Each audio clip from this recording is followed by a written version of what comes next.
história. Aqueles que ainda não conhecem, eu convido para dar uma olhada, mas vamos ver aqui, pelo Salmo, como é que Davi estava de coração e como é que ele estava diante do Senhor. Antes de eu dar aqui a minha visão desse Salmo e o esboço que eu tenho aqui que a gente vai trabalhar, eu queria saber se alguém leu o Salmo e se tem alguma ideia do que o Salmo está tratando, como é que estava, como vocês enxergam Davi ali, o que ele estava buscando com o Senhor. Alguém tem uma contribuição inicial aí?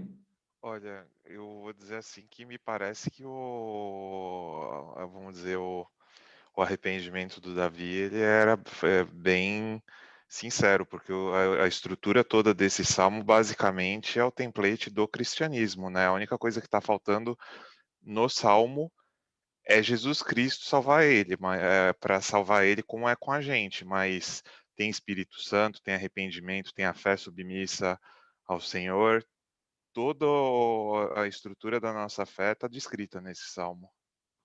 Concordo, tem muitos atributos ali. É um arrependimento que não é um arrependimento qualquer, não, é um arrependimento que leva em consideração a salvação, a restauração, né? A gente vai falar sobre isso. Mais alguém? Mais algum comentário?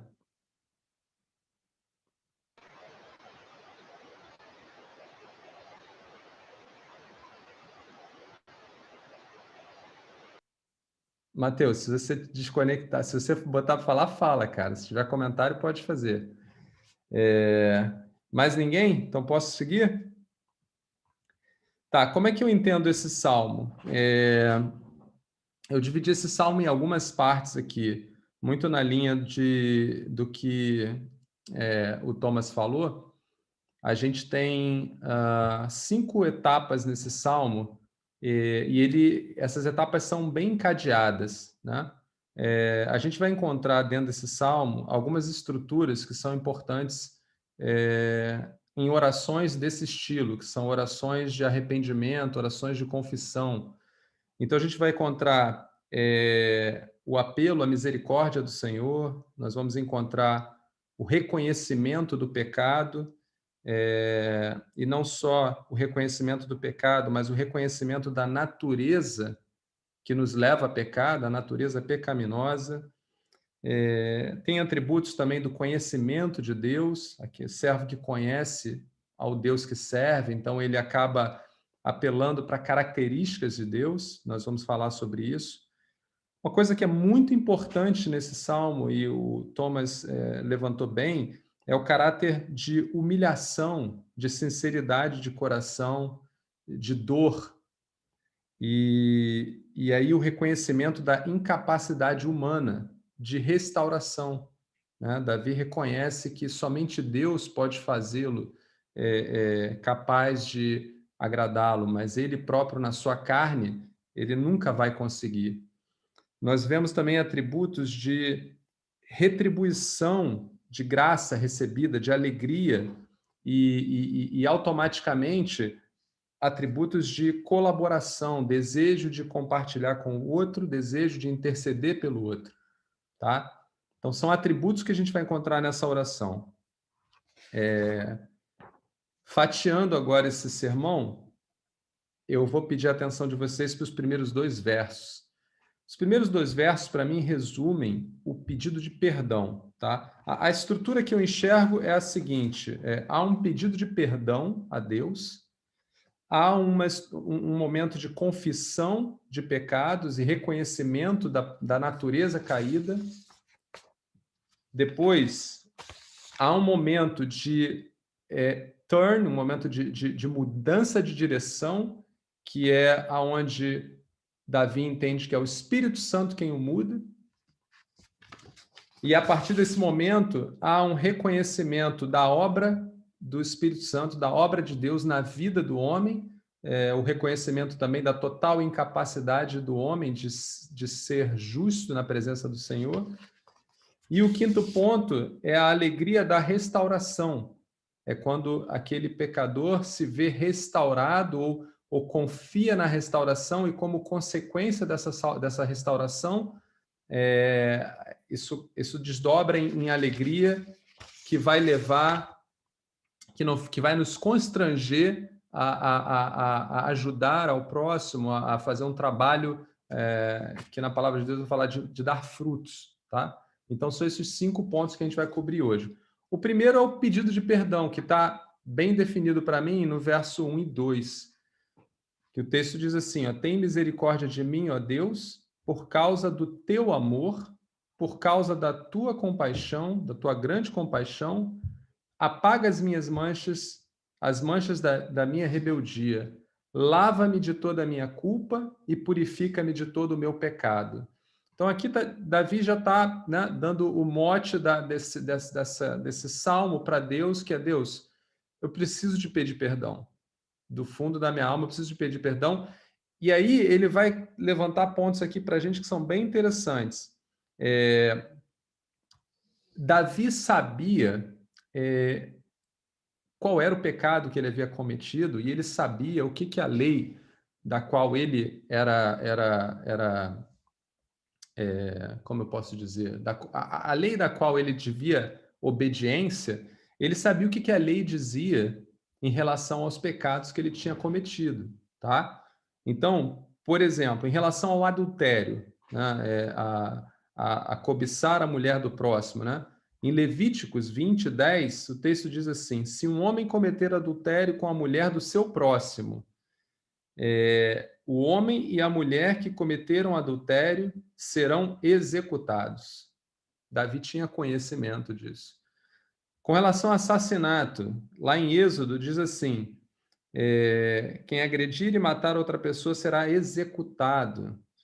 Se for apenas um acidente permitido por Deus, definirei um lugar de refúgio para onde o responsável pela morte possa fugir. Se, contudo, alguém matar outra pessoa intencionalmente, o assassino será preso e executado, mesmo que tenha buscado refúgio em meu altar. Olha que pesado isso. Mesmo que tenha pedido refúgio a Deus, ele será executado se o crime de assassinato é intencional. E Davi cometeu um crime de assassinato intencional com Urias. Tá? Ele manda Urias para a morte e ele ainda faz Urias carregar a própria carta, né? Ou o próprio texto que o condenaria. E ele comete o pecado também de adultério. Então, Davi ele sabia a condição dele perante a lei. Mas Davi também conhecia o Senhor, porque ele, logo no início do verso, ele vai fazer referência a Êxodo 34, 6 e 7, que diz assim, ó, Deus compassivo, misericordioso, cheio de amor. E Davi, sabendo que Deus tem essas características, ele apela para o amor de Deus e não para a sua condição.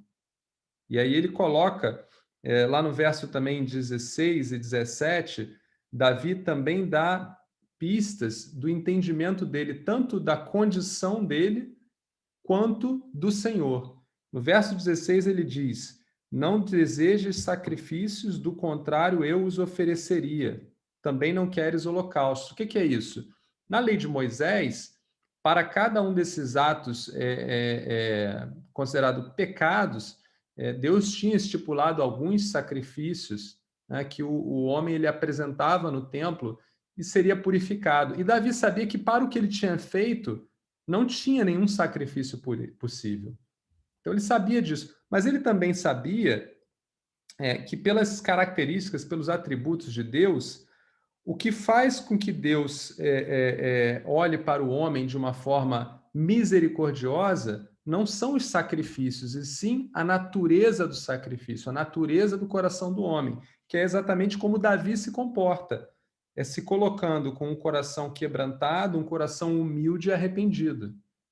Então, repara que esse pedido de perdão de Davi é um pedido de alguém que realmente conhece o Senhor e realmente conhece a sua condição diante do Senhor. Tá? Aí, Davi, após fazer esse pedido, algum comentário aqui nessa parte? Se não tem comentário, eu vou seguir. Após Davi fazer o pedido de perdão a Deus, ele vai entrar num outro campo onde ele vai confessar a Deus. E esse é um ponto importante para nós, a gente vai falar muito sobre confissão agora. É, confessar é colocar para fora o pecado que está em nós. Então, Davi já havia pedido perdão ao pecado, já havia pedido perdão a Deus pelo pecado, mas agora ele vai confessar o pecado a Deus. E nessa natureza, nesse processo de confissão, ele vai nos revelar também algumas coisas importantes, tá? O texto lá vai do verso 3 ao verso 5, eu vou ler aqui. Ele começa dizendo, ó, pois reconheço na minha rebeldia, meu pecado me persegue todo o tempo. Então, a primeira coisa que Davi vai pontuar é que na rebeldia dele, como consequência do pecado dele, o pecado dele o persegue muito tempo. O que isso quer dizer? Em todo esse bloco aqui, Davi está falando do pecado diante do Senhor. Essa parte que tem a ver com o peso do pecado perseguindo, eu entendo como a culpa que acompanha o pecador diante do seu pecado. Davi aqui vivia com essa culpa. O que é a culpa? A culpa é o peso que você carrega por ter desonrado a Deus. E muitas vezes também ao teu próximo. Aqui Davi está falando para Deus diretamente, porque no verso 4, ele vai falar, pequei contra ti, somente contra ti pequei, e fiz o que é mal aos teus olhos, por isso tens razão no que dizes, e é justo o teu julgamento contra mim. Aqui alguém pode perguntar, poxa, mas e o que aconteceu com Batseba, com Urias e também com o filho que eles tiveram, né? Continuando a história lá, Davi ele engravida Batseba, então Urias tinha sido assassinado, Batseba vai ter aquele filho e Deus castiga Davi, tirando a vida do seu filho. Esse filho adoece, Davi ora e intercede pelo filho, mas não há condição e esse filho é levado. Então alguém pode perguntar, poxa, Davi aqui está dizendo que pecou somente contra o Senhor, mas e Batseba, e Urias, e o filho? Olha quanta consequência ruim. Quando Davi está dizendo que ele pecou somente contra Deus e contra Deus ele pecou, isso não é nenhum demérito em relação ao que ele fez de maldade para as outras pessoas. Aqui é só uma questão muito mais técnica, porque o pecado, na verdade, é algo que é contra a natureza de Deus. O pecado tem a ver com santidade, tem a ver com, com, com justificação. O pecado não tem a ver com o fazer mal necessariamente. Então, ele fez mal para essas pessoas, mas ele pecou somente contra Deus. Por quê? E é muito simples, né? Tanto Betseba, quanto Urias, quanto qualquer outra pessoa, estão todos no mesmo nível, eu diria, o patamar de Davi, são todos homens. Somos todos pecadores. Isso quer dizer que então eu posso cometer mal uns com os outros? Claro que não. Mas todos nós somos pecadores, nós não pecamos uns contra os outros, porque não tem nenhum do outro lado que é justo o suficiente para que esse pecado seja avaliado. Somente Deus, que é justo e santo, pode se ofender contra o pecado. Então, aqui o termo é basicamente, Davi entende isso, ele está dizendo, Deus, tu és o único santo, e somente contra ti eu pequei. Os outros não são santos como tu és, mas tu és santo, e na tua santidade eu fiz o que era mal diante dos seus olhos. Voltando à questão do pecado, pessoal, por favor, me para, não era para ser um monólogo. A gente falou que se tiver dúvida, pergunta, fala, para a gente poder ter um estudo mais colaborativo. Voltando para a questão do pecado que persegue e falar da culpa do homem, eu acho que essa parte é muito interessante, porque o cristão e também o não cristão, muitas vezes, sente o peso da culpa, tá? Mesmo você passando por um processo de perdão, a culpa é algo que corrói, né? E o que que é a culpa? O filósofo Seneca de Roma, o romano, né? Ele falou uma coisa muito interessante, falou assim, ó, cada pessoa culpada ou que carrega culpa é o seu próprio carrasco. Olha que duro, né? Por quê? Porque essa culpa faz você mesmo se condenar a todo tempo. Ainda que o outro tenha te perdoado, mas você carrega essa culpa. Lembra de Paulo? Paulo vai falar em 1 Timóteo 1, 15, 16. Ele vai falar assim, ó, esta afirmação é fiel e digna de toda aceitação. Cristo Jesus veio ao mundo para salvar os pecadores, dos quais eu sou o pior. Mas por que Paulo fala que eu sou o pior? Por que Paulo era o pior dos pecadores? Paulo matou? Não, Paulo perseguia Cristo. E se a gente for olhar os pecados, né, matar, adulterar, são pecados horrorosos, né? Mas ele perseguia o próprio Deus. Ele era um inimigo declarado de Deus. Então ele fala, eu era o pior pecador, tá? Então ele vivia com esse entendimento, com essa culpa, mas há uma coisa importante que a gente precisa entender. A culpa ela nos acompanha, mas não há motivo para que nós vivamos embaixo dessa culpa, tá? Por quê? Porque Paulo também entendia que a justiça, que muitas vezes a gente se sente culpado porque fizemos um mal para alguém, mas a justiça para esse alguém é feita pelo Senhor, não é feita por nós. Então, para que serve essa culpa, então?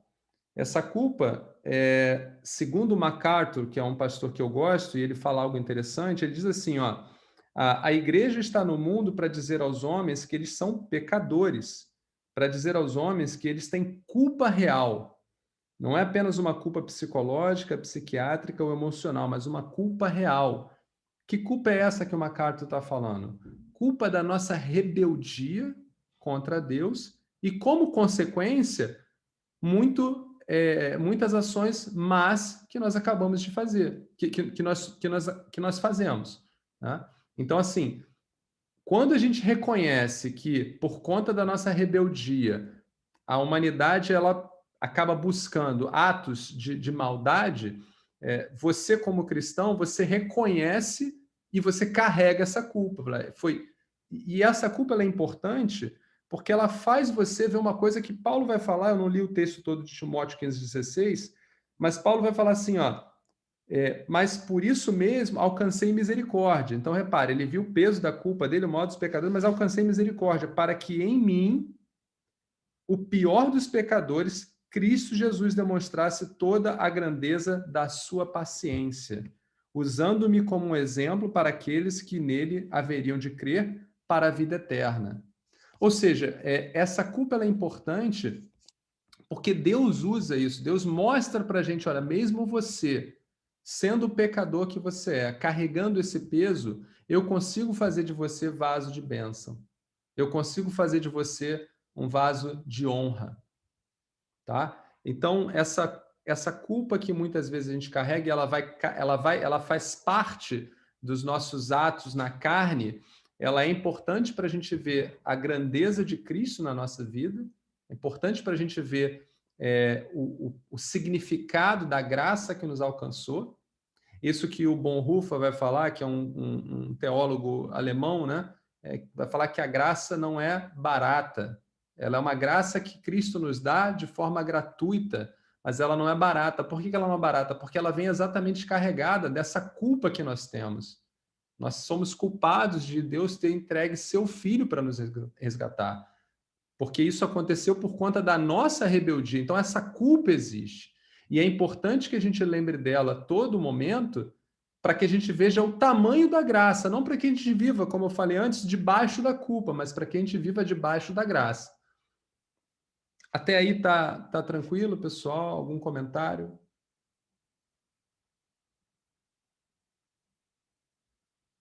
Posso seguir? O terceiro ponto que eu queria fazer embaixo dessa questão da confissão que pode gerar algum tipo de comentário é no verso 5, onde Davi fala: Pois sou pecador desde que nasci. Sim, desde que minha mãe me concebeu. O que Davi está querendo dizer com isso, né?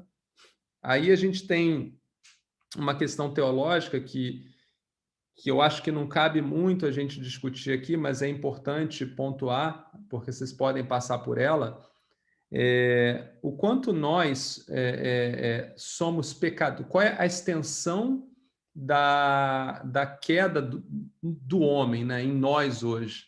A palavra de Deus diz que todos nós somos pecadores, todos nós somos destituídos da glória de Deus, somos aqueles que não têm a Cristo são inimigos de Deus hoje. Mas até onde vai isso? Quando você fala, por exemplo, tem o meu filho aqui, Mateus. Será que Mateus é um inimigo de Deus hoje? Então, tem visões que são complementares em relação a isso. Calvino entendia que a extensão dessa queda era uma extensão total. Ela comprometia, inclusive, a consciência humana. Ou seja, o homem, ainda que quisesse, ou melhor, ele não iria querer, em hipótese alguma, buscar a Deus, porque na queda o homem foi comprometido de tal maneira que até a sua busca por Deus ela não existe. Né? É Deus quem precisa tocar o coração do homem para que ele o busque, mas o homem não teria nem entendimento para isso. Já outros teólogos entendem um pouco diferente, entendem que a culpa, ou melhor, que a extensão dessa queda ela vai até o ponto da moral, do entendimento, onde nasce onde nasce a consciência. Né? Então, por exemplo, uma criança de 1 ano que não conhece ainda o que é bom e mal, ela não é necessariamente alguém que está pecando ali naquele momento, porque ela não tem nem conhecimento do que ela está fazendo. Mas no momento em que ela mente para os seus pais, por exemplo, a partir desse momento ela já é um pecador. E aí vão ter várias discussões, porque vão ter textos de ambos os lados, onde tem uma passagem que o próprio Jesus fala: deixem vir a mim os pequeninos, pois deles serão o reino dos céus. E aí, se a gente for extrapolar mais o tópico, tem questões mais complexas do tipo pessoas que têm dificuldade cognitiva de nascença, né? Então, imagina alguém que não é capaz de interpretar a palavra de Deus e tal. Eu entendo que esses mistérios são mistérios que serão revelados para a gente. Deus tem poder para fazer todos entenderem a sua graça. Mas, enfim, são dois pontos aqui, dois pontos amplos de discussão ao longo da história da igreja que a gente pode em outro dia falar sobre isso. Fala, Thomas. Então, tem uma coisa assim que é ponto dessa discussão, que nós somos seres, tirando a parte que é espírito, que é o Espírito Santo, ou vamos dizer, o espírito de porco, nós, como indivíduos, somos seres com alma e com a carne. Então, é um ponto dessa discussão da culpa, vamos dizer assim, a natureza pecaminosa, né, nossa, se nós somos contaminados pelo pecado original de Adão e Eva até hoje. E aí o calvinismo ele diz que a gente é contaminado pelo pecado original em corpo e em alma. E tem pessoas que dizem que é só o nosso corpo que ainda carrega essa tendência pecaminosa feita pelo pecado original, mas que a nossa alma não.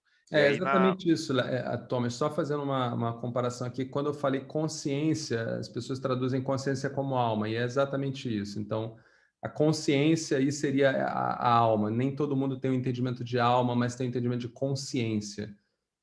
tem essa própria dualidade no Salmo 51, na NIV, em inglês, ele está um pouco diferente do que você leu, e ele diz que Qual verso? Qual verso? o verso 5 e o verso 6. O verso 5 ele é igual, mas no verso 6 ele diz que é fiel no íntimo, algo assim, né?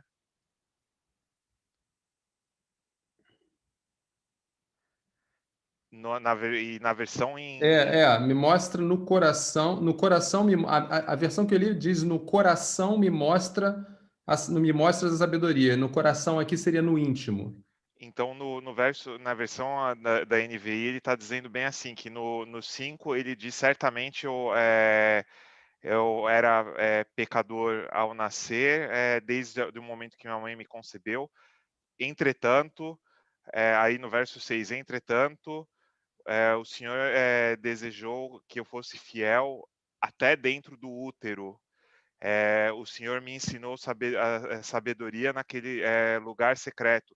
E o meu entendimento disso que está escrito é justamente essa duplicidade. Na carne ele nasceu pecador, mas dentro do útero e naquele lugar, no lugar secreto, ele está dizendo na alma, Deus deu para ele a sabedoria de não ser pecador. Então, ele não carregar o pecado dentro da alma dele. Esse texto, por exemplo, é compatível com o que Deus fala lá em Romanos por Paulo, né? Que os gentios, mesmo não conhecendo a lei, quando praticavam as coisas da lei, eles praticavam porque a lei estava no seu coração. E quando eles não praticavam, é exatamente porque eles também transgrediam a lei. Então, esse verso também dá o entendimento de que nós teríamos essa consciência capaz, e é isso que eu falei da outra vertente, né? A outra vertente que entende que nós temos uma consciência capaz de, sim, decidir ou não pelo pecado, mas que todos nós, na extensão, fomos alcançados. Somos todos caídos, descendentes de Adão, a nossa natureza carnal é pecaminosa. A diferença única que se dá é exatamente no ponto onde consciência comprometida totalmente ou a consciência com a possibilidade de definir, de fazer ou não fazer o pecado. E aí tem um apanhado de textos que apontam para os dois lados. Tem um estudo grande que depois eu posso compartilhar para vocês, mas tá aberto lá, se vocês forem no Free Bible Commentary, tem esse professor, o Bob Utley, que é um professor bem antigo e tem muitos textos. Tem um estudo grande lá, onde ele aponta o que é legal, todos os textos que embasam uma visão do problema e todos os textos que embasam uma outra visão. Tá? E aí você pode comparar todos eles, porque se a gente for por uma perspectiva muito simplista, né, olhar um único verso, a gente pode não ter aí toda a visão e tudo aquilo que Deus quer falar para a gente. Mas o meu ponto é que aqui, eu só trouxe esse tópico aqui, não faz parte do que a gente vai estudar hoje, para se caso vocês passarem em algum ponto falando desse verso 5, esse verso 5, ele abre essa discussão, tá? Vocês vão ter discussões mais abrangentes, né, do que o texto aqui está dizendo. Está dizendo que... Mas para mim é claro, independente dessas discussões aqui, é que Davi, ele sabe qual era a vontade do Senhor para ele. É isso que ele está dizendo. A vontade do Senhor para ele, porque o Senhor ensina para ele os caminhos do Senhor, ensina para ele a sabedoria. Então ele confessa seus pecados sabendo, né, exatamente o que ele está confessando, porque é o Espírito Santo que o mostra. Entendeu? Então ele não confessaria isso por ele próprio. E isso vai ser confirmado no verso 6, que é o verso que eu não tinha lido ainda. A gente estava falando só do 3, 4 e 5. No verso 6 ele vai falar: Tu, porém, desejas a verdade no íntimo e no coração me mostras a sabedoria. Ou seja, Davi aqui, esse é o ponto que eu falei que nesse salmo tem a mudada de direção. Ele vem do perdão, ele passa para a confissão e agora ele vai buscar a restauração no Senhor. E como é que ele busca essa restauração? Reconhecendo que essa restauração não é ele próprio que faz na carne, mas sim o Senhor pelo seu Espírito no coração do homem. Então, para mim, aqui é a ação do Espírito Santo do homem na vida de Davi, né? Por isso que ele fala, no íntimo, o Senhor busca a verdade, e no coração, tu me mostras a sabedoria. Esse entendimento de Davi também é reproduzido lá no verso 16 e no verso 17, que ele praticamente repete, dizendo: não desejas sacrifícios, do contrário eu os ofereceria. Também não queres holocaustos. O sacrifício que desejas é um espírito quebrantado, não rejeitarás um coração humilde e arrependido. Quem está dizendo isso para Davi, quem está colocando Davi nessa condição de entendimento do Senhor, é o Espírito Santo de Deus. Então, meu ponto aqui é que se Davi estivesse atuando pela carne ainda, o que ele ia fazer? Ele ia buscar sacrifício, ele ia buscar, olha na lei aí de Moisés, o que eu tenho que fazer? Quantos bodes eu tenho que matar? Quantos cordeiros para eu purificar a minha vida, né, dos pecados que eu fiz? Ele teria feito isso. Mas aqui mostra claramente que o Espírito Santo incomoda, né, o que a gente fala que é aquilo que a gente estava falando mais cedo, Thomas, que o constrangimento não é dado por nós pregando a palavra, é o Espírito Santo no coração do homem.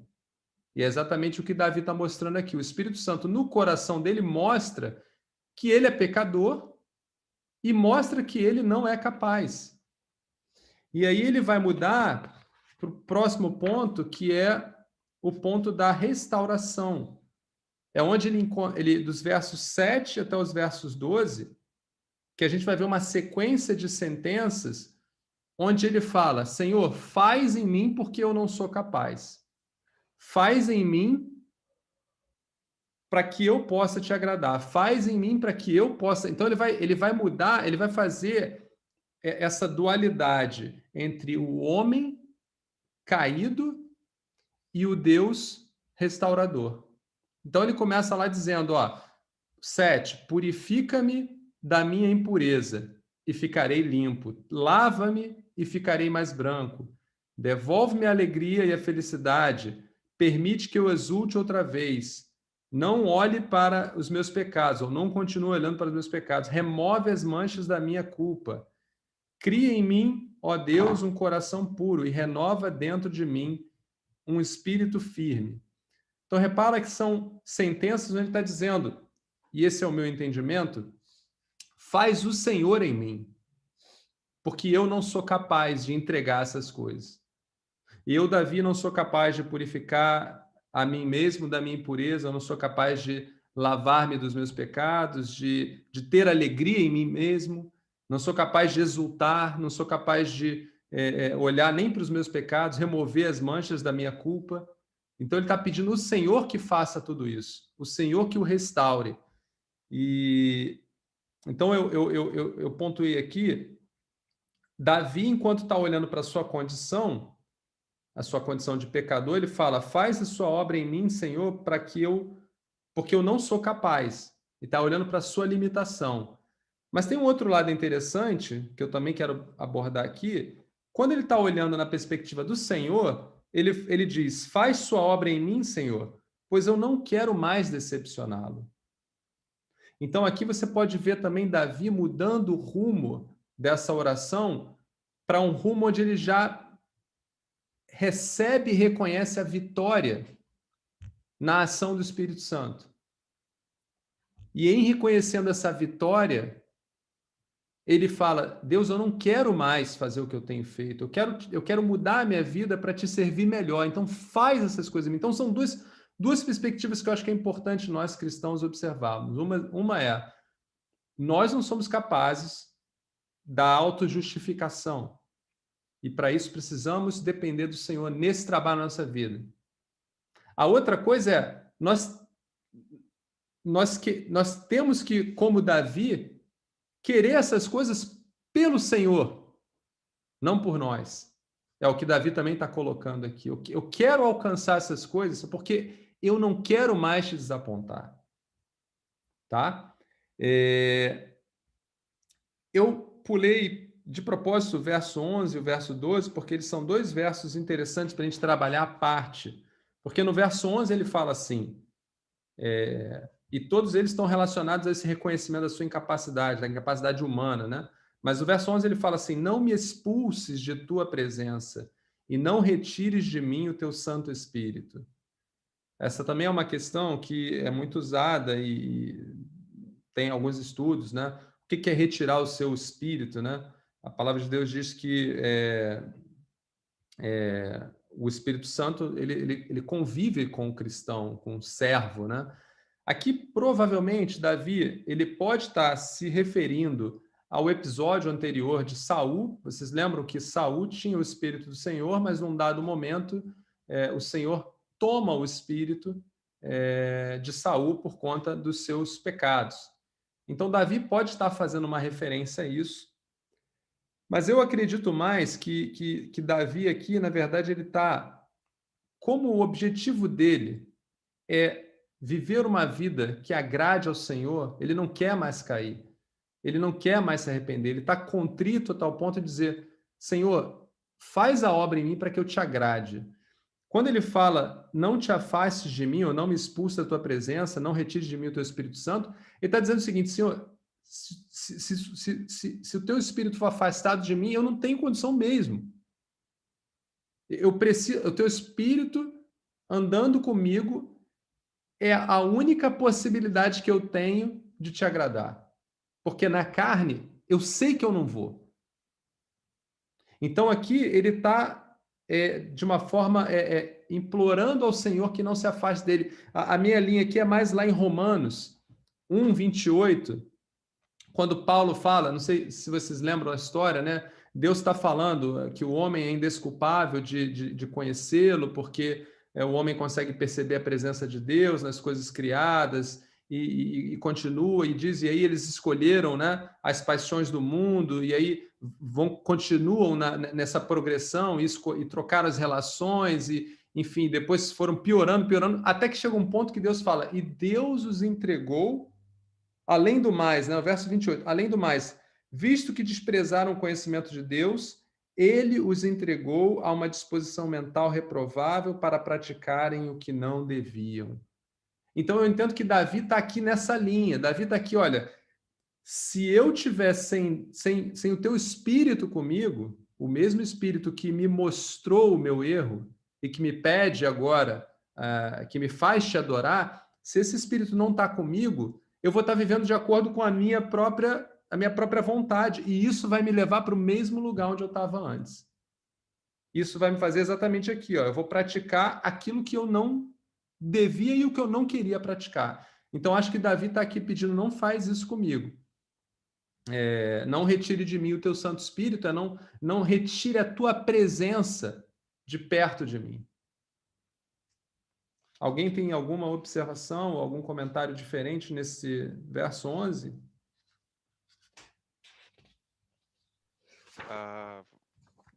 Posso? Claro que pode. Tem aquela coisa que como eu tinha uma preocupação muito grande se existem pecados imperdoáveis, e tem o que fala só tem um que se diz que é imperdoável, né? Que é pecado contra o Espírito Santo, aquele do você testemunhar um milagre com seus olhos, que é irrecusavelmente um milagre, e você rejeitar ele mesmo assim. Como o Davi, vamos dizer, ele foi diretamente sujeito à intercessão divina, vamos dizer, na história dele. Eu acho que também pode existir, de repente, esse receio de que ele cometendo pecados tão ruins, porque com o pecado imperdoável, o Espírito Santo abandona a pessoa permanentemente, é o que se diz, né? Uhum. Então, que ele, por ele ter sido testemunha de milagres e ele ter praticado os pecados que ele praticou, ele de repente ter esse receio. E eu não acredito que esse era um receio dele, não, tá? Eu acredito de fato que o que ele tá, o objetivo dele aqui, para mim tem uma história sendo contada. Então ele chegou nesse ponto aqui dizendo: Senhor, eu conheço a minha condição como homem. Eu sempre vou fazer isso que eu fiz, porque isso está na minha carne. Isso é minha limitação. E ao mesmo tempo ele está dizendo: mas eu não quero fazer isso contra o Senhor, porque o Senhor é valioso demais. Então ele está pedindo, não me deixa, sabe? Ele está pedindo, repara que ele está pedindo uma série de coisas que são restauração da sua fé, né? A limpeza, a alegria da comunhão. Ele está pedindo uma série e tá implorando para que o Senhor não o deixe, porque ele sabe que se ele estiver só em algum momento, ele vai cair. E ele não quer isso. Ele não quer. Então, esse é o meu entendimento. O que você está falando, que está lá em Hebreus, agora, se eu não me engano, 6, ou Hebreus 6, 4 e 6, ou Hebreus 4, 6, 4 e 6, mas o texto onde diz: aqueles que uma vez foram iluminados, que participaram do corpo e tiveram experiências com o Espírito Santo de Deus e negaram, né? Para esses não há mais possibilidade de arrependimento, porque é como se eles estivessem negando toda a cruz de Cristo. Tá? Então, é exatamente o que você falou. Se você participa do corpo de Cristo, você experimenta daquilo que a palavra de Deus te enxerga, te mostra. Não necessariamente, e aí é outro ponto também de crítica não, de reflexão, se essa pessoa que está participando, que o autor de Hebreus está dizendo, se ela está participando de tudo isso, se ela tem o Espírito Santo ou não naquele momento. Eu entendo que ela não tem o Espírito Santo ainda, mas ela participa, tá? Vou dar um exemplo, Judas, pega a história de Judas Iscariotes, né? Judas Iscariotes andou com todos os discípulos, ele viu todos os milagres, ele viu quem era Jesus, ele conhecia Jesus, mas ele não tinha o Espírito de Cristo, ele não tinha o Espírito de um servo. Né? Então, para mim, esse o exemplo lá de Hebreus é o exemplo de Judas Iscariotes, é alguém que anda no meio, que participa das coisas, que em algum momento é até reconhecido como um cristão, mas ele recusa o Espírito Santo em alguma medida. E para esse eu entendo que não há salvação, porque ele já viu todas as coisas e rejeitou, entende? Mas isso, de novo, isso é uma outra questão que a gente pode dar um outro dia, com mais detalhe, trazendo mais livros para suportar. Por hora aqui, a gente falou dessa questão do não afastar do Espírito, né? Acho que eu entendo aqui que Davi quer, de fato, estar na presença do Senhor. Tanto é que ele vai falar no verso seguinte, que é também um outro ponto interessante. Deixa eu me perder aqui. Ele vai falar assim: restaura em mim a alegria da tua salvação e torna-me disposto a te obedecer. Esse também é um outro ponto muito interessante, porque muitas vezes pessoas leem rápido esse texto e acham que Davi perdeu a salvação aqui. Mas ele não está falando restaura a minha salvação. Ele está falando restaura a alegria da minha salvação. E o que é a alegria da nossa salvação? E isso é um ponto muito importante. Os pecados não confessados, eles podem fazer com que nós percamos a alegria da salvação. Tá? Repara, não estou falando de salvação, estamos salvos, somos salvos, mas nós perdemos a alegria, nós perdemos aquele vigor. Por quê? Porque a gente vive com um pecado que Deus nos perdoou, mas a gente não colocou para fora. E isso corrói. É isso que Davi está dizendo aqui. O pecado, ele sempre causa uma barreira. Não apenas uma barreira na salvação, mas também uma barreira na nossa relação com Deus. Então, se você tem algo que não confessou, e aí quando eu falo dessa confissão aqui, é colocar para fora, e às vezes confessar para o teu irmão. Deus, ele é teu companheiro. Lembra que Davi, a gente está falando aqui, eu acho que eu nem mencionei, mas Davi escreve esse salmo todo, mas Deus já o havia perdoado. Quando o profeta Natan vai falar com Davi, Deus fala assim: olha, você fez todas essas coisas, mas eu já te perdoei. Porém, as consequências vão chegar. Deus fala: a espada não sairá da sua casa, da sua família, e você vai ser ridicularizado publicamente. Deus fala para ele: aquilo que fizestes em oculto, eu permitirei que façam contra você publicamente. E o que acontece na vida de Davi depois desse evento? Quer falar, Davi? Mateus? Não? Achei que você queria falar o que aconteceria. Fala alto, que eu não estou te ouvindo. Oi? Ridicularizar. Ridicularizar é fazer ele como se estivesse com um papel de bobo, um papel de idiota na frente de todas as pessoas. E foi isso que o filho dele, Absalão, fez, né? O que Absalão vai fazer? Absalão, no momento em que se declara rei, ou está tentando se declarar rei, vai ao palácio de Davi e faz o quê? Publicamente tem um ato com todas as concubinas de Davi, exatamente para afrontar o pai, à luz do dia. O texto bíblico diz que Absalão vai para o terraço do palácio, coloca todas as concubinas para todas as pessoas verem o que ele está fazendo. De fato, queria constranger o pai, confrontar o pai.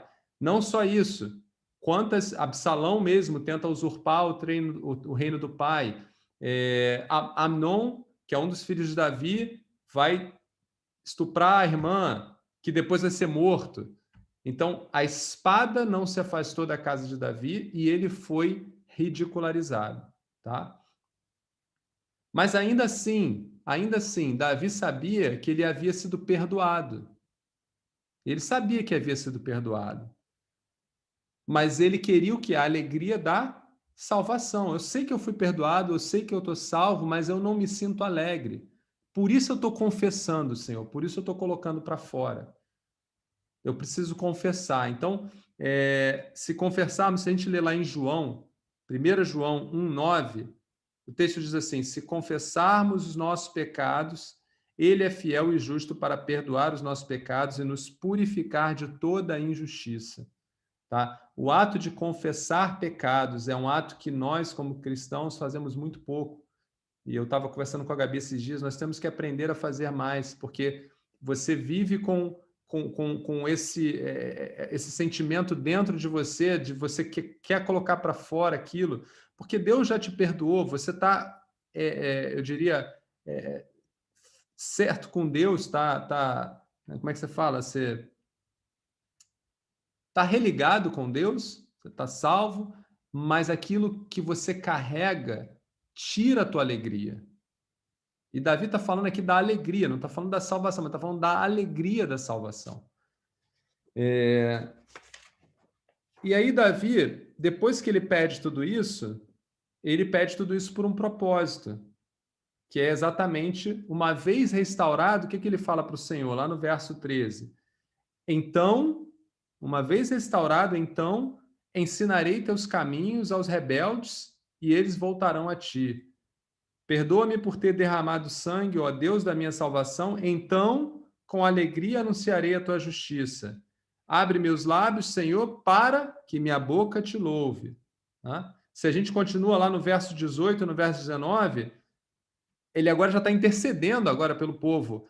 Olha com favor para Sião e ajuda, reconstrói os muros de Jerusalém. Então te agradarás dos sacrifícios de justiça, dos holocaustos e das ofertas queimadas sobre o teu altar, novilhos voltarão a ser sacrificados. Tá? Por que ele fala essa parte aqui no final, 18 e 19? Ainda que ele está intercedendo pelo povo aqui, o povo nessa ocasião já não estava mais trazendo sacrifícios para o Senhor, já não estava mais tão dependente do Senhor. E Davi aqui, ele já está se sentindo restaurado, que ele já está dizendo, olha, eu quero voltar, eu quero ensinar aos rebeldes, eu quero anunciar a tua justiça, eu quero te louvar com a minha boca. Ele já está nesse espírito de eu quero fazer algo, eu quero dar frutos. Eu me sinto restaurado, eu me sinto agora um servo teu, eu quero dar frutos. E ele começa agora a interceder também pelo povo. Ele começa a falar, Deus, faz tua obra no meio desse povo, a mesma obra que tu fez em mim, faz no meio desse povo. E esse povo também vai te louvar e te glorificar. Então aqui, esse último ponto do verso 13 até o verso 19, mostra o resultado da restauração na vida do cristão, na vida do homem. Né? Aquele homem que antes estava caído pelo pecado, pediu perdão a Deus, se reconciliou com Deus, tem o entendimento da sua condição e vê que somente Deus faz a obra. No momento em que Deus faz a obra na vida dele, o reflexo disso são os frutos. O reflexo disso são os frutos. E os frutos aqui, como você pode ver, são frutos que se dão, às vezes, dentro da sua casa, com os amigos mais próximos, às vezes são pessoas que vão interceder por grandes comunidades. Davi estava intercedendo por todo o povo. Então, e isso é coerente com muitas coisas, muitos textos que a gente lê no Novo Testamento e no Velho Testamento. Todos aqueles que são servos do Senhor, que têm o Espírito Santo de Deus, dão frutos, são os frutos do Espírito. Todos aqueles que amam a Deus professam que o amam.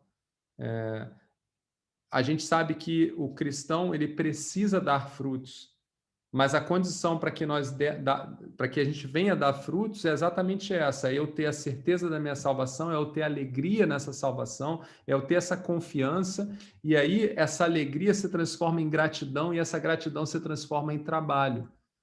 Aqui, por exemplo, são os trabalhos da fé que Tiago vai falar, são as obras. Que obras são essas? Não são obras que acontecem prioritariamente quando eu ainda não sou restaurado. São obras que acontecem após a restauração. Então, elas são, na verdade, reflexo da restauração. Elas não são um meio para a restauração, e sim a consequência da restauração. E isso é coerente com esse Salmo de Davi. E com isso a gente fecha esses pontos que eu queria trazer. Agora eu deixo para vocês aí. Eu queria falar, bebê. Então fala, é contigo. A gente fala muito, pelo menos eu tenho essa impressão, e aí vocês falam se vocês têm a mesma impressão que eu.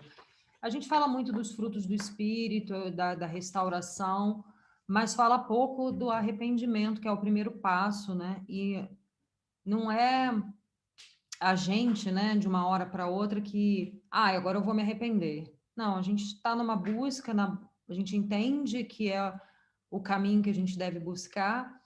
E como foi com Davi, que para mim esse salmo ele reflete direitinho o que acontece no processo de salvação mesmo, né? No processo arrependimento de conversão, sim. E o primeiro deles é o arrependimento. E eu tenho essa impressão que a gente fala pouco do arrependimento, né? Quantos cristãos, quem já passou por esse arrependimento, não é um arrependimento qualquer, é um arrependimento que é o momento em que o Espírito Santo te toca. O Espírito Santo nessa história de Davi é Natan, né, que era um profeta. Então não pode ser alguém que diz, não, olha, Demetrio, você precisa se arrepender de tudo que você fez. Não é assim que funciona, é o Senhor quem vai fazer a obra, né? O Espírito Santo que precisa colocar a lanterna dentro da gente e mostrar que a gente tem uma condição de pecador. E se isso não aconteceu, muito, né, o processo de conversão, na verdade, não aconteceu na vida da pessoa. Se a gente não se identifica com essa história no ponto do arrependimento, a gente não se identifica no restante também. Não tem como identificar. Porque a primeira coisa que Deus faz é colocar uma lanterna dentro da gente, porque é até lógico, né? Se eu digo que Jesus Cristo é o meu Salvador, ele me salvou de quê? Ele me salvou de quê? E se eu não reconheço que eu sou um pecador e um pecador miserável, mas, Gabriela, eu não cometi o que Davi cometeu, mas é tão miserável quanto, independente, se colocasse nas mesmas circunstâncias e situações de Davi, faríamos exatamente as mesmas coisas. E se a gente não se reconhece como um pecador miserável, Jesus me salvou de quê?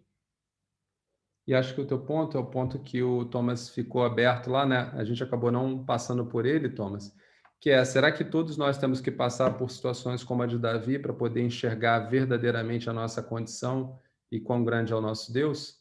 Não necessariamente, né? O arrependimento que a Gabi está falando não é o arrependimento do pecado apenas, mas é o arrependimento da condição que nós reconhecemos que nos encontramos. Você repara que Davi falou o tempo inteiro de rebeldia. Que rebeldia é essa?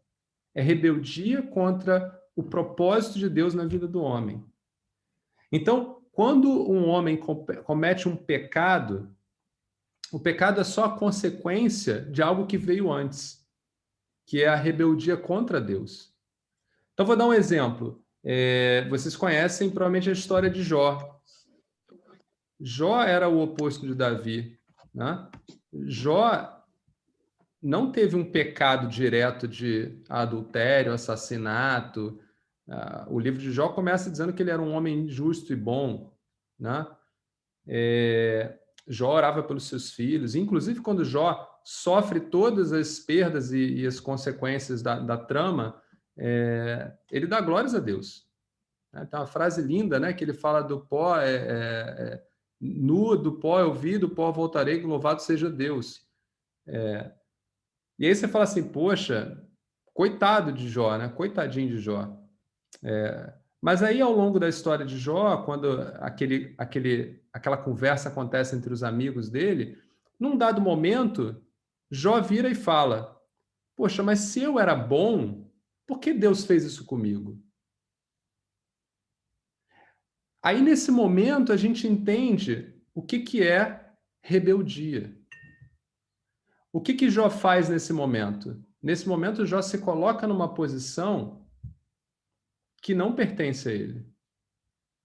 Ele diz assim, olha, talvez Deus não seja tão bom assim, talvez eu fosse melhor que Deus, porque eu não teria feito isso comigo mesmo. E Jó passa, a partir desse momento, questionar a autoridade de Deus sobre a vida dele. E vira rebelde. E Deus vai pegar muito duro com Jó. Aliás, Deus vai ser mais duro com Jó do que foi com Davi nas palavras. Deus foi duro com Davi nas consequências, mas com Jó nas palavras ele vai ser muito mais duro. Ele vai falar, me fala você agora, pequeno mortal. Quer dizer que você pode me colocar no trono e me julgar. E Deus termina dizendo, quando você então tiver enchido de glória, sustentando o universo, fazendo todas essas coisas com a sua mão forte direita, talvez eu possa começar a te ouvir. Então Deus ali vai mostrar exatamente a diferença de posição entre nós, mortais, e Deus, o Criador. Se nós cremos num Deus que é criador de todas as coisas e nos criou, a primeira rebeldia é não considerá-lo como tal. Então, a rebeldia que a Gabi está falando, que nós precisamos entender, é a rebeldia que nós, homens, muitas vezes desconhecemos, desconsideramos a Deus como soberano nas nossas vidas. E como consequência disso vem toda sorte de pecado. Foi esse afastamento, essa rebeldia do homem de querer fazer por si só aquilo que somente Deus podia fazer, que faz com que o homem se afaste e o homem vai cometer toda sorte de pecado. Então, precisamos todos passar por toda essa situação de Davi para reconhecer a nossa rebeldia? Claro que não. Claro que não. Basta o homem refletir na sua caminhada, de onde veio, para onde vai, qual é a realidade que nós temos. Quando Jesus fala que ele é a verdade, Jesus está falando que ele é a verdade de todas as coisas. É a única realidade possível. Mas se o homem rejeita essa realidade, de fato, Jesus vai ficar, como a gente já ouviu várias vezes, um amigo, um grande mestre, qualquer outra coisa, menos aquele que faz a obra de transformação na vida do homem. Né? Por isso que, Regis, só para fechar isso aqui, a gente escuta falar, né? Pessoal fazendo trabalho de evangelização, vai para Jesus te amou, vai te salvar, vai trazer a sua vida. O cara fala, não, eu quero Jesus. Me dá esse Jesus também. O cara é bom, pô. Quem não vai querer? Quem não quer um Jesus que só adiciona na vida? Então, essa é uma pergunta que fica para todos nós. Se nós temos um Jesus que só adiciona e nós não vemos o que Jesus fez na cruz, quando a nossa natureza é inimiga de Deus, quando a gente não reconhece quem de fato nós somos, a gente ainda não recebeu a cruz de Cristo verdadeiramente. E aí ela vai ser uma cruz, vai ser uma graça barata, vai ser uma cruz leve, né? Vai gerar comportamentos do tipo, eu briguei com o irmãozinho da igreja, não vou mais na igreja porque não gosto mais. Tá? Então, esse é o entendimento que eu acho que a Gabi quis puxar em relação ao arrependimento, que o arrependimento é muito mais profundo e vai muito mais no íntimo do que apenas, eu peguei aí um biscoito a mais do pacote e eu estou arrependido. É muito mais que isso. Vai, Regis.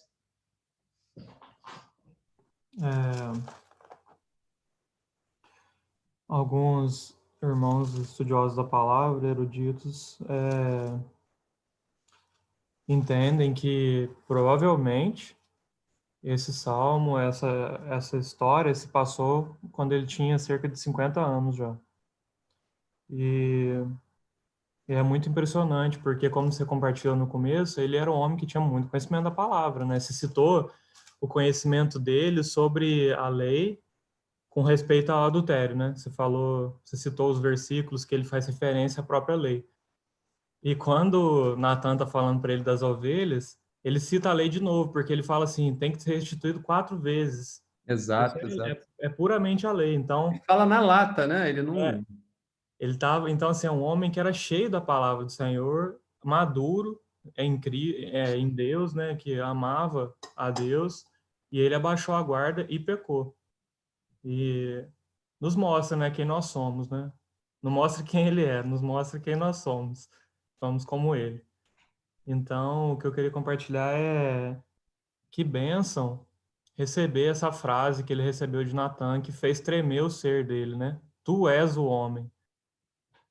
A gente tem muito medo dessa frase, né? Porque a gente é orgulhoso, a gente se ama demais, mas na verdade essa frase é uma bênção. Sempre quando o Senhor nos dá esse veredito, tu és o homem, seja através de um falar interno do Senhor, através de circunstâncias, de pessoas, quando o Senhor nos passa esse veredito, Ele está nos dando uma nova oportunidade de sermos salvos mais profundamente, por assim dizer, né? Como você disse, nós somos salvos, mas precisamos ser continuamente salvos. Pelo menos de nós mesmos, nós precisamos ser continuamente salvos.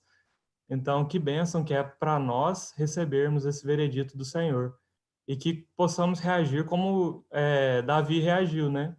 Ele recebeu essa frase, ele não correu do Senhor, ele correu para o Senhor, aquele que estava julgando ele, porque é nele que tem salvação, né? Se a gente correr dele, aí já era, não tem para onde a gente ir, né? Para quem iremos nós, né? E só queria ler um texto com os irmãos curtinho, que fala de uma vida que não faz isso, que permanece como ela é e não recebe esse convite ao arrependimento, né? Que é Moabe. Em Jeremias 48, o Senhor fala sobre Moabe. Ele fala assim, Jeremias 48, 11. Despreocupado esteve Moabe desde a sua mocidade e tem repousado nas fezes do seu vinho. Não foi mudado de vasilha para vasilha, nem foi para o cativeiro. Por isso, conservou o seu sabor e o seu aroma não se alterou. Então é isso. Se nós não permitirmos que o Senhor fale para nós que nós somos o homem, que a gente precisa constantemente nos arrepender, a gente precisa viver em arrependimento daquilo que somos, né, de tudo isso que há dentro de nós mesmo.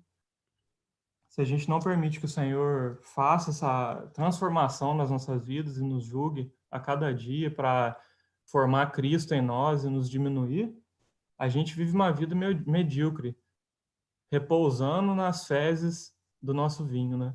Sendo que o Senhor quer que a gente frutifique, né? Ele quer que esse vinho seja mudado de vasilha em vasilha para que o sabor dele seja apurado. E não é para o mundo, não, é para ele mesmo. Quando nós damos frutos de evangelismo, de obras, de tudo quanto é coisa que a gente possa imaginar, que foi citado de Tiago, quem está bebendo esse precioso vinho é o próprio Senhor, porque é a vida dele em nós que está fazendo isso, né? Então é para ele mesmo que ele quer isso. Efésios fala que nós fomos chamados para vivermos diante dele,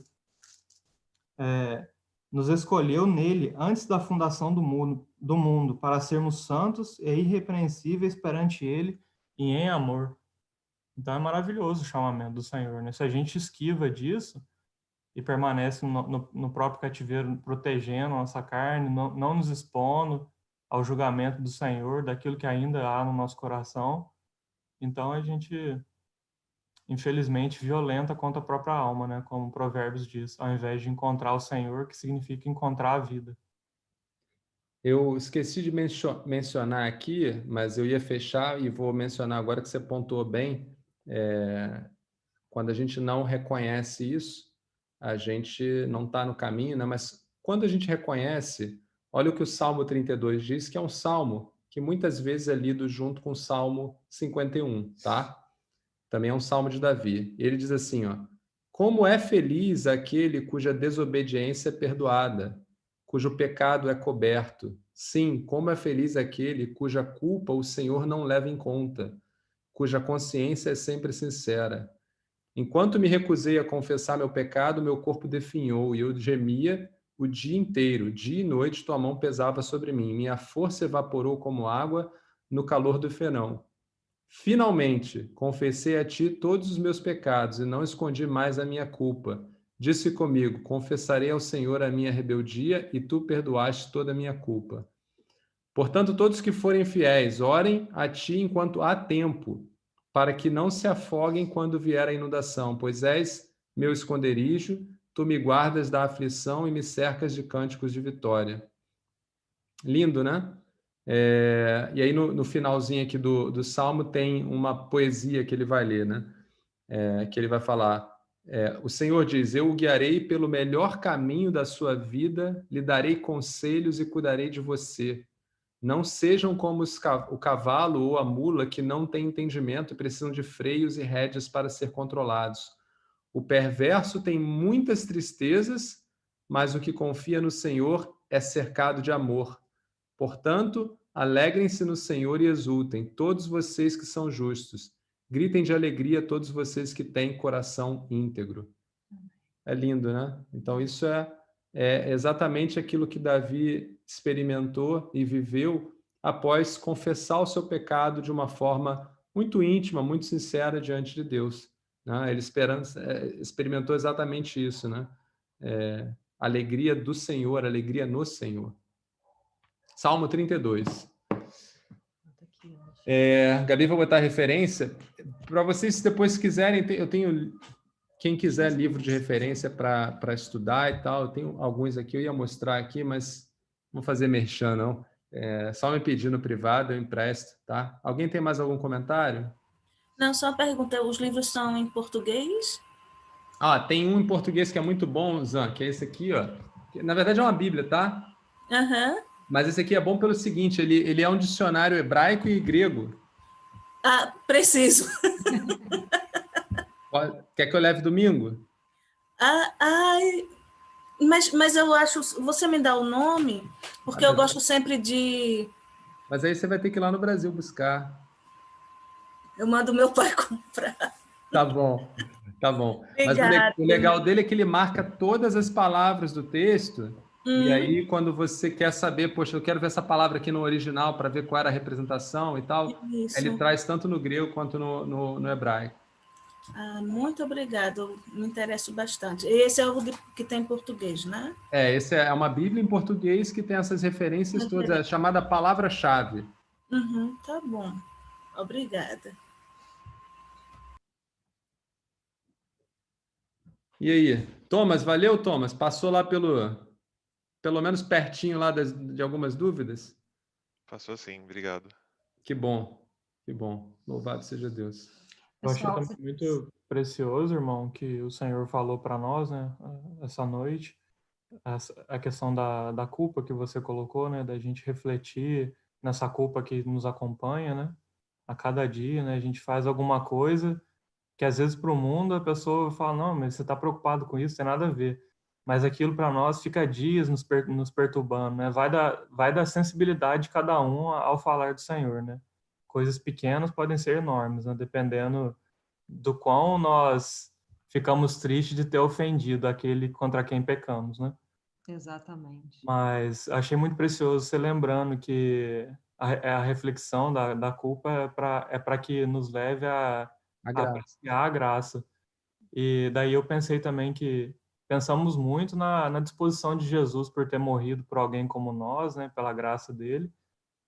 E daí eu lembrei, né, o Espírito Santo também, né, ele se dispôs na eternidade a habitar em pessoas como nós, né, que mesmo que já foram resgatados, ainda pecam, né, e ele habita em nós, convive Sim. com essa ofensa, né, imunda, e nos perdoa e nos ama. E é importante a gente se reconhecer nesse salmo, é o que fica para mim, sabe, Regis,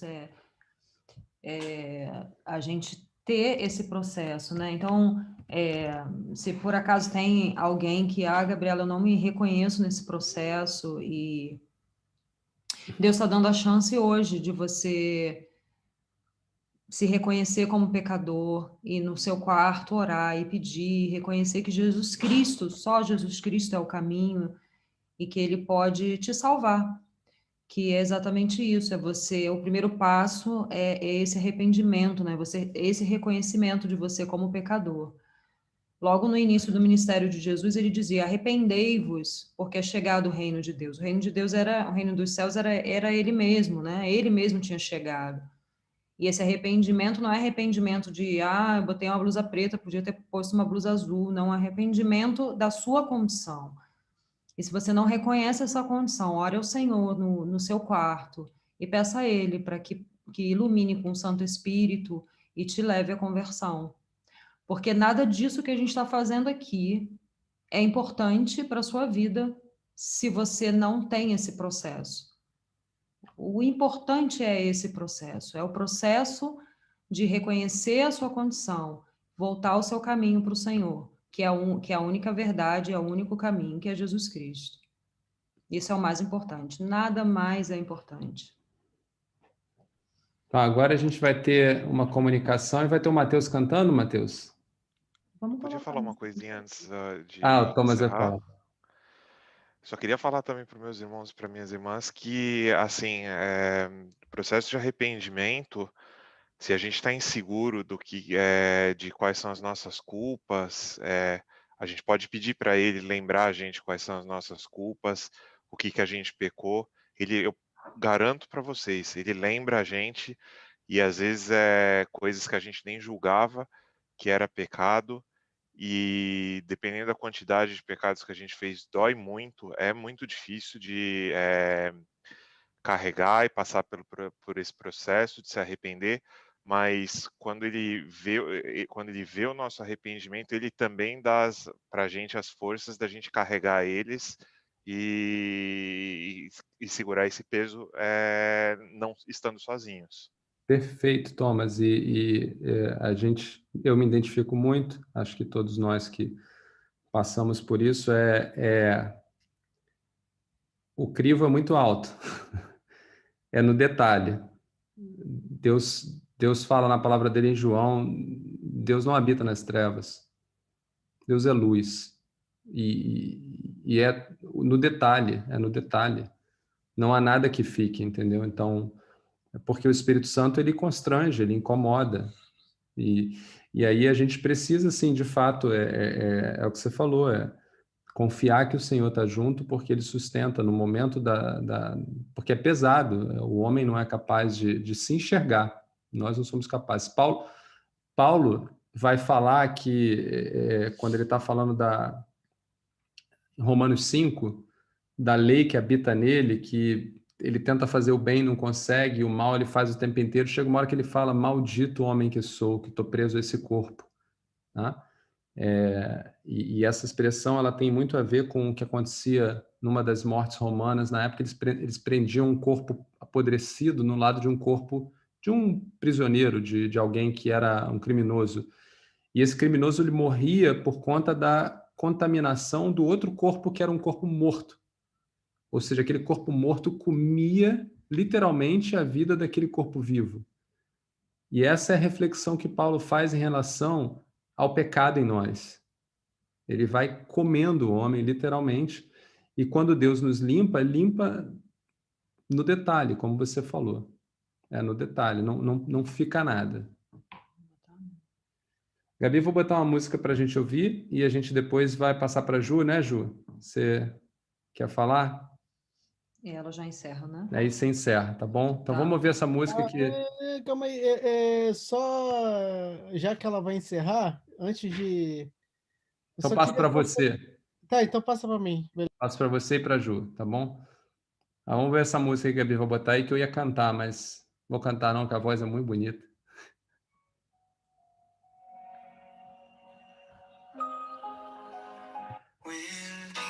Ai, Valeu, Gabi. esbarrei sem querer.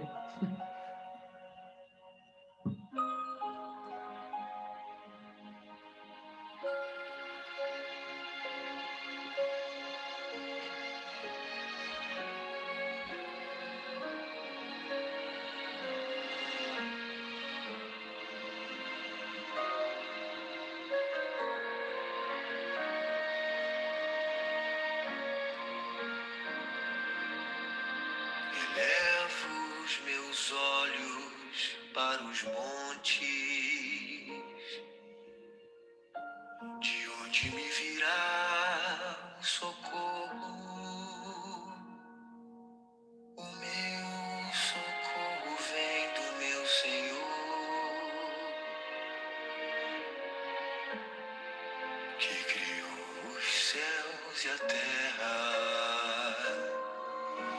Não deixará que o meu pé vacile. O Senhor é quem me guarda. Não dormirá o guarda de Israel,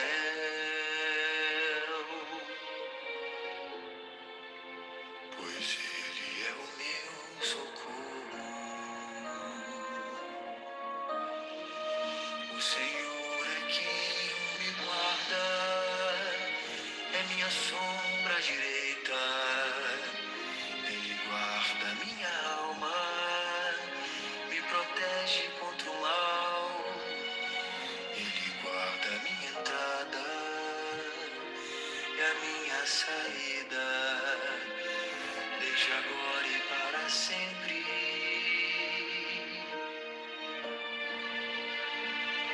O Senhor é quem me guarda, é minha sombra direita. Ele guarda a minha alma, me protege contra o mal. Ele guarda a minha entrada e a minha saída, desde agora e para sempre.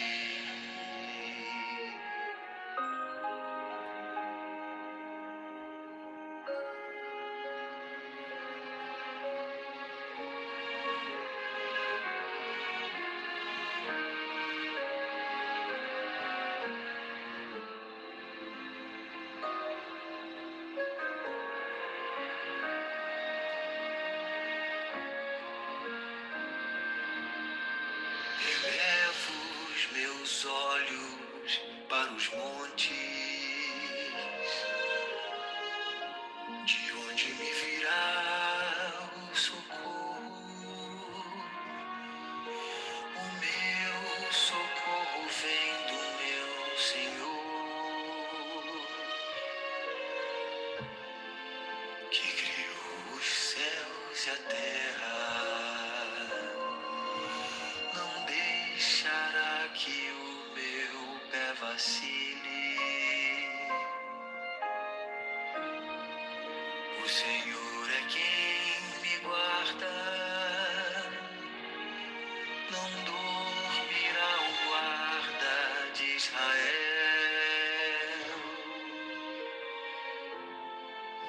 pois Ele é o meu socorro. O Senhor é quem me guarda, é minha sombra direita. Ele guarda minha alma, me protege contra o mal. Ele guarda minha entrada e a minha saída, desde agora e para sempre. O Senhor é quem me guarda, é minha sombra direita. Ele guarda minha alma, me protege contra o mal. Ele guarda minha entrada e a minha saída, desde agora e para sempre.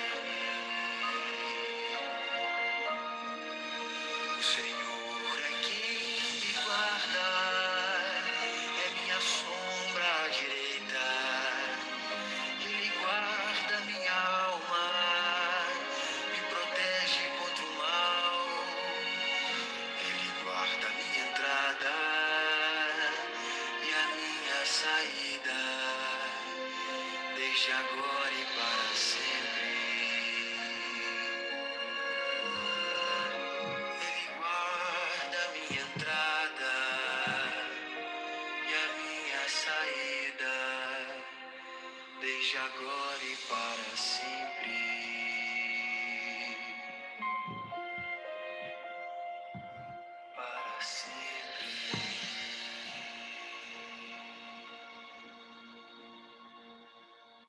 Vai, Pedrão. Bem rápido. Só para falar em relação ao Mitel Semeando, eu acho que a gente já dá para botar mais um missionário na lista. E eu gostaria se alguém tivesse alguma sugestão, algum nome, alguma pessoa que a gente pudesse adicionar para entrar em contato e a gente crescer aí. Pode ser também alguma creche cristã, algum projeto desses que tem aqui na Alemanha, algum lugar também que a gente possa ajudar. Quem souber de alguma coisa. Olha, no Missões, esqueci agora o nome, lá eles sempre colocam os missionários que precisam de ajuda, para se puder entrar em contato. A Missões Portas Abertas, não sei se vocês conhecem. Então, lá eles colocam, porque eles também ajudam financeiramente, espiritualmente, etc. E eles colocam os missionários que estão precisando também. Tem muitos agora no leste europeu, por causa do desemprego muito grande, né? E que as igrejas não estão conseguindo até ajudar financeiramente, que eles estão precisando. É só uma sugestão. Vou dar uma olhada lá, Pedrão, a gente olha lá. Show de bola. Ju. Eu conheço um pastor, eu não conheci ainda, ele é amigo de alguns amigos lá do Recife, que ele está como missionário para brasileiros na região de Heidelberg,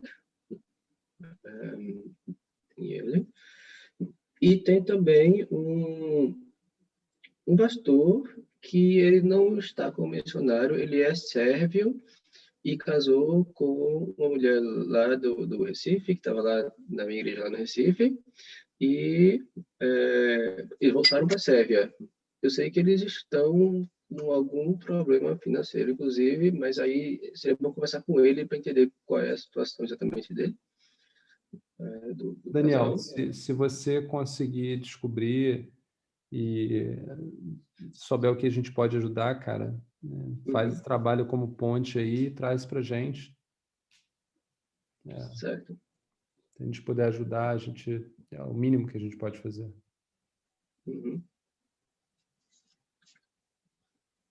Vai, Ju. Amém. Boa noite, pessoal. É um recado rapidinho, bem bacana. Nós vamos estar voltando com os estudos com os adolescentes, né? Nós já víamos ano passado, nós fazíamos presencialmente, estudo com eles, depois começamos virtualmente, mas eu dei uma parada, uma pausa, e a gente vai estar voltando, vai ser a cada 15 dias, começando na próxima sexta, dia 22, vai ser das 5 às 6 da tarde.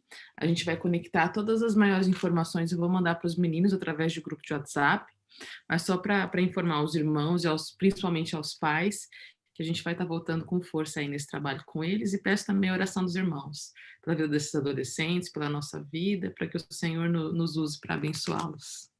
Amém? É isso. Obrigado, Ju, que notícia boa. Aqui tem os da Zan, os nossos aqui, né? Tem o do Pedrão, também já está chegando lá quase, né? Já... Do Pedro, E o Dani, ele já participou com a gente. Metido adolescente. Já está lá, né? Mas aí daqui a pouco o Matheus também quer entrar lá, né? Mas o Matheus está muito bebê ainda, né, Matheus? Não é adolescente, né?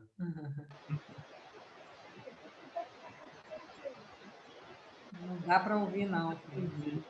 Não dá para te ouvir, não, cara. Você quer participar dos adolescentes, então você manda uma carta para a tia Ju, que tem uma prova para fazer. Se passar na prova, você pode.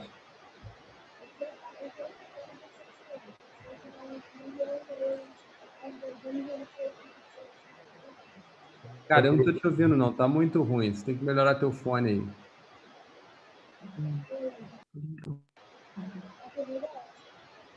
Não, depois você fala.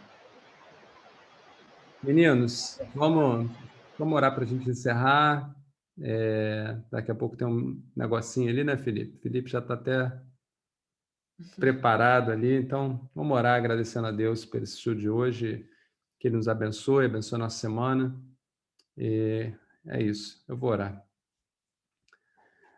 Deus de amor, obrigado, Senhor. Nós somos gratos, felizes, Pai, e em paz, porque temos o Príncipe da Paz conosco, Senhor. Obrigado pela Tua graça que alcançou a cada um de nós, Pai. Obrigado porque é somente pela Tua misericórdia, Pai, que nós estamos aqui hoje. Nós temos muito mais a Te agradecer, Pai. E apesar de tudo que o Senhor tem feito por nós, o Senhor ainda cuida de cada um de nós no detalhe. Nós temos muitas coisas que podemos Te agradecer. Cada um de nós, eu tenho certeza que tem gratidão, Pai, no detalhe, por coisas que o Senhor tem feito. Coisas pequenas, coisas que somente na individualidade Tu nos conhece, Pai. O Senhor, Deus, um Deus grande, mas é um Deus que olha no detalhe de cada um dos Teus filhos e filhas, Pai. Nós não temos palavras para dizer o quanto Te amamos, Senhor.